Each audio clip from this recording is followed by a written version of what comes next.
के 10 साल हुए, आज 10वीं पूरी तिथि है, क्या कहें? बहुत ही भावुक क्षण है मेरे लिए और ये मेरी पहली पुण्यतिथि है जिसमें मैं शामिल हुआ हूँ और ये कोई खुशी का माहौल नहीं है और ये कोई भी खुशी का समय नहीं है। मैंने पहले भी कहा था, एक दशक का दुख है।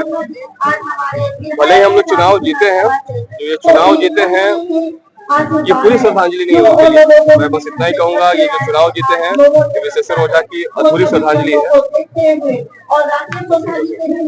आज कितना बहुत ज्यादा किसी के लिए भी ये दिन देखना बहुत ही दुखद समय होता है। हमारे परिवार के, हमारे समाज के सिरमौर थे, उनका ना होना कहीं ना कहीं हमें हर रोज कभी फील होता है। और आज ये दिन इसलिए भी हम लोग ये बड़ा हो जाता है कि जो इस बार हम लोग चुनाव जीते हैं और जनता का जो प्यार मिला है हर तबके का, आप देख सकते हैं महिलाएं पुरुष हर जिले से, हर राज्य से, हमको लगता है आसपास के जो भी राज्य है, बिहार झारखंड यूपी से लोग आए हुए हैं। ये हमारे बड़े पापा की कमाई हुई धरोहर है जिसका पुण्य हमारे भाई को मिला है, हमें मिल रहा है, हमारे परिवार को मिलते आ रहा है।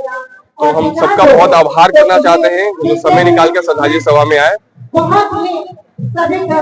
देखा जाए तो जब आप छोटे थे तो बड़े पापा का पैर छू कर आशीर्वाद लिया करते थे, लेकिन आज जो है ऐसा दिन देखना पड़ता है कि प्रतिमा पे उनको श्रद्धांजलि अर्पित करना पड़ता है।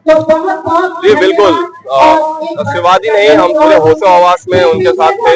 मैंने उनके एमएलसी के चुनाव में उनके लिए कैंपेन किया है, उनके साथ नॉमिनेशन में उनके साथ कैंपेन किया, घूमा हूँ। मुझे उनके साथ शायद राकेश से ज्यादा पॉलिटिकली मैं बोलूंगा, जब मैं यहाँ पर रहता था पटना में तो उससे ज्यादा मैंने समय पर बिताया। उनका और मेरा लगाव बहुत ही अलग था और कभी भी मुझे किसी चीज की जरूरत होती थी तो मैं पापा से ज्यादा बड़े पापा के पास जाता था, बोलता था किसी भी चीज की। एक बार बस बोलने की देरी होती थी कि मुझे मिल जाती थी। और किसी भी बेटा के लिए और भतीजा के लिए ये दिन देखना बहुत ही दुखनीय है और लोग बहुत ही ज्यादा उनके को फील करते हैं, आगे भी करते रहेंगे।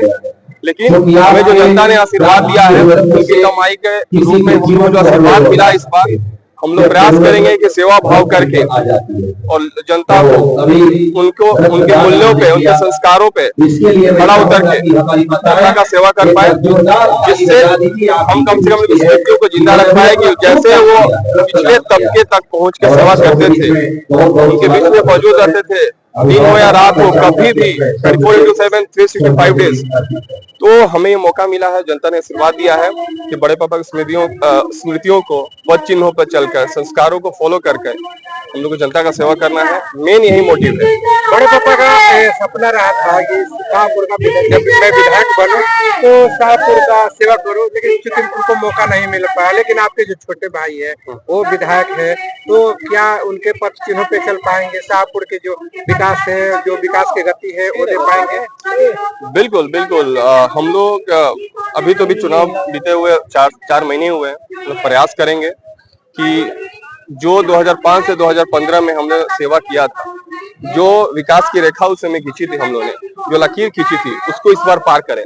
हमारा टारगेट वही है कि अब विकास उसी महीने में लोग देखेंगे ना कि 2005 से 15 में उससे ज्यादा होगा, तब होगा कि हमने विकास किया है। तो हम लोग पूरा हम लोग का लक्ष्य है कि पूरा परिवार मिलके समाज को सबको साथ लेकर विकास किया जाए, जिससे कि बड़े पापा का नाम, बड़े पापा का असली संस्कार क्या था, लोग उनको क्यों इतना मानते हैं कि हर तबके के लोगों तक पहुंचते थे, सेवा भाव था, निस्वार्थ भाव से उपलब्ध रहते थे। तो हमें इस बार मौका दिया है, जनता ने आशीर्वाद दिया है, तो हम लोग प्रयास करेंगे इस बार हर कीमत पे जनता की सारी समस्याओं को दूर कर सके और उन लोगों को जब भी जरूरत हो परिवार में कोई ना कोई एक सदस्य जरूर मौजूद रहे। बड़े पापा का जो सपना है आप लोग साकार कीजिएगा? बिल्कुल कराएंगे। और इस बार जो हम लोग चुनाव जीते हैं, मैंने पिछली बार भी कहा था कि हमारे लिए इसलिए बहुत ज्यादा इम्पोर्टेंट हो गया था पिछला चुनाव कि जो बड़े पापा के साजिश करता थे, हत्यारे थे, वो जो विपक्ष थे हमारे, उनके साथ घूमते थे।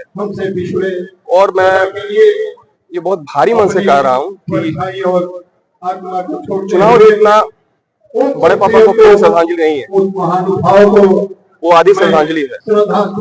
सच्ची श्रद्धांजलि कब होगी? सच्ची श्रद्धांजलि तभी होगी जब पुण्यतिथि एक तरफा नहीं मनेगा। समझ गए? इसके लिए मैं उन्हें आभार प्रकट करता हूँ, लेकिन मैं कोई वक्ता नहीं हूँ।